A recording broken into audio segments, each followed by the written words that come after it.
Good morning, how are you? I am very fine. তোমরা কেমন আছো? আমি অনেক ভালো আছি। সকালবেলায় প্রচন্ড ঝড় হয়ে গেল, তো আবারও সেই কাজ। রাস্তা দিয়ে হাঁটছি, মাথায় একটা ছাতা আছে, দেখতে পাচ্ছ। তো আমরা যদি ছোটবেলায় এমনটা শিখেছি, এতে আপেল, বিতে বল, সিতে ক্যাট, ডিতে ডল, যদি আমরা এইভাবে শিখতাম, A for America, B for Bangladesh, C for Canada, D for Denmark, E for England, F for France,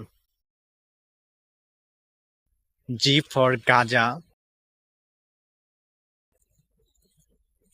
H for Hong Kong, I for India,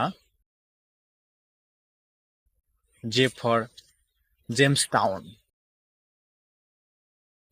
L for London.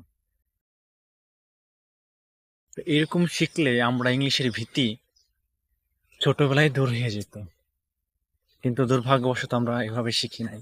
তো যেহেতু শিখি নাই, কারোর উপর দোষ দেওয়ার কোনো প্রয়োজন নেই। দেখতে হবে এটা কি আমরা প্রয়োজনীয় অংশ কিনা, parts of needed.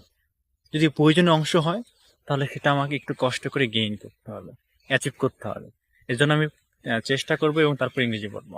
Okay, okay, thank you, bye bye.